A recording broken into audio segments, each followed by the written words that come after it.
They say some houses don't want to be lived in. Something like that happened to me. When my wife and I found this house, it seemed perfect. Quiet street, big yard, and the price, very low, which was important for us. The owner said it had been empty for 10 years. We thought, maybe no one wanted to deal with the renovations. The house was old, from the 50s or 60s. Naturally, the interior wasn't fresh either. We assumed the low price was because of that. But we were very wrong. From the moment I stepped inside, I felt something strange. As if the walls were listening. The first nights were quiet. We fell asleep to the creak of the old floorboards, unaware that the house held its own secrets. But on the fourth night, everything changed. I woke up to a strange sound, something slowly scratching the wall. A faint, almost rhythmic tap broke the silence every few seconds. I thought, mice, probably just mice. But why did it always come from the same wall? And why did it feel like it was getting closer, as if someone was watching me from behind it? One night, my wife woke me, her eyes wide open, her breath quick. "Someone's whispering," she said, her voice trembling. I listened. At first, it was faint, barely audible, like the wind playing with cracks in the walls. But then I realized, it wasn't the wind. Someone was softly saying a name, from behind the wall, the same one that had been tapping last week. My chest tightened and goosebumps ran across my skin.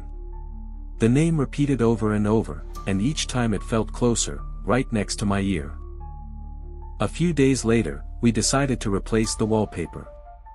It was peeling everywhere, almost as if the house itself wanted to shed it.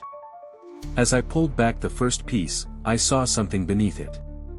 Faded letters, burned into the plaster by time. I brought my flashlight closer, and froze. Anne, 1983. Below it, Samuel, 1989. And another, barely visible, Ruth, 1992. I called my wife, but before she reached the room, I tore away a little more. More names appeared, as if someone had written over the same spot, again and again. Only later did I realize, those weren't just names. They were dates. And maybe, the ones who lived here before us. We had stripped almost everything. The room looked different now, bare walls, dust, and a strange cold that seemed to come from inside the house itself. There was one last piece left, in the corner, behind the old cabinet. I pulled it, and the paint beneath cracked open like old skin. Underneath, written in faint letters. "Do not remove." I froze. For a moment, I felt like someone was standing right behind me. The silence was so thick I could hear my own heartbeat. Then, the whispers came back. But not one voice this time. Dozens. They echoed from every wall. All repeating the same name we'd heard before. The walls seemed to breathe. And I realized, the house wasn't silent anymore. At night, I woke up from the cold. The air was heavy, as if someone had opened a door to a basement where no light had ever reached.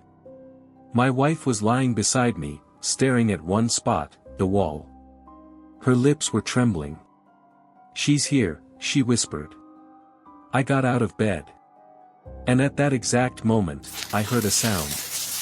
First, a faint rustle, like the wind brushing against the wallpaper. Then, a loud crack. The wallpaper began to peel off by itself. Slowly, in long strips, as if someone were tearing it from the inside. I turned on the light, and saw new words appearing beneath it. The paint shimmered, as if it were still wet. On the wall was a single sentence. "Your name is the last." And then the house exhaled. A deep rumble passed through the floor, the ceiling, and the walls. All the whispers merged into one long, mournful moan. I grabbed my wife's hand, and realized that if we didn't leave right then, we would become just two more names beneath the wallpaper. We ran out before dawn. The door groaned as we pushed it open. I didn't even close it behind us. Outside, the street seemed normal, but in my head, the whispers still echoed from the walls. Later, I called the landlord, asking who had lived here before us. He replied quietly, almost in a whisper. "I don't know. No one stays there long." We sat silently in the car. Even as we drove away, I could still hear a faint tapping, far off, from deep within the street. A week later, I saw the listing again. The house was up for rent once more. Fresh wallpaper, new walls, tidy windows. But if you looked closely, the faint outlines of old letters were still visible beneath the paint. As if the names were coming back. And I knew that someone new would soon be inside. In the silence, I hear the familiar whisper. "Your name."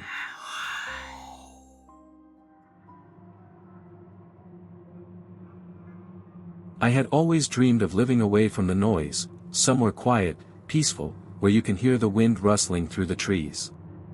When I found this house on the outskirts of the city, it seemed perfect: spacious rooms, high ceilings, a garden full of apple trees, the scent of old wood. Everything felt familiar, as if I had been here before.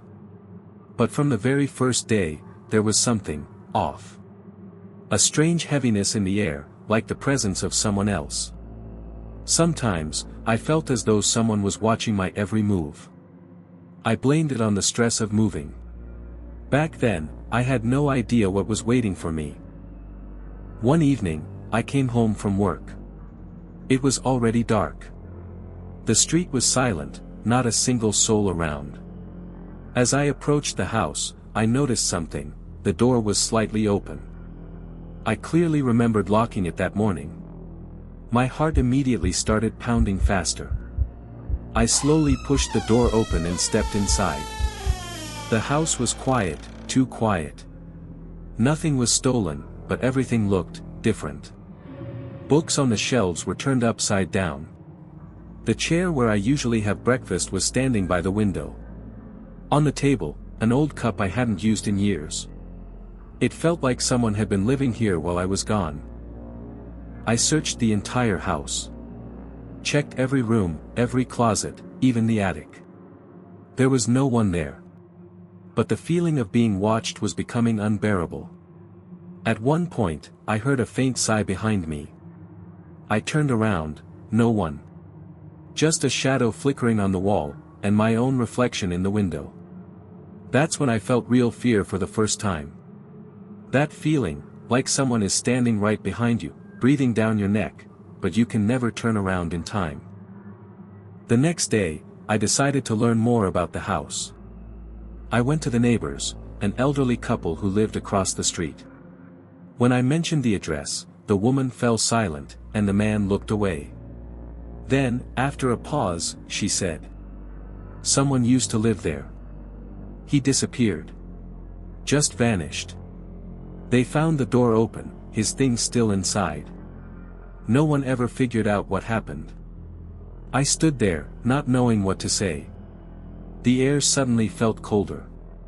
When I returned home, everything inside looked just like it had the day before. Except some of my things were once again not where I had left them. From that evening on, everything began to change. I often heard footsteps in the hallway, soft, almost barefoot.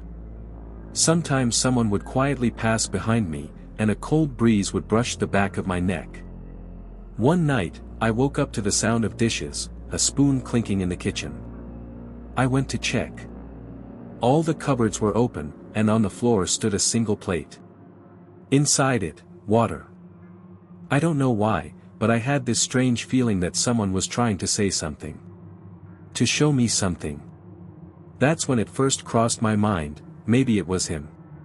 The man who disappeared. I've been living here for several years now. I guess I've gotten used to it. Sometimes, sitting in the silence, I can feel that someone is near. At night, I still hear faint tapping sounds coming from the next room. Sometimes, objects end up where I didn't leave them. But I don't get angry anymore. I just try not to stay alone, especially in the evenings. Because, even now, there's still a stranger in my house.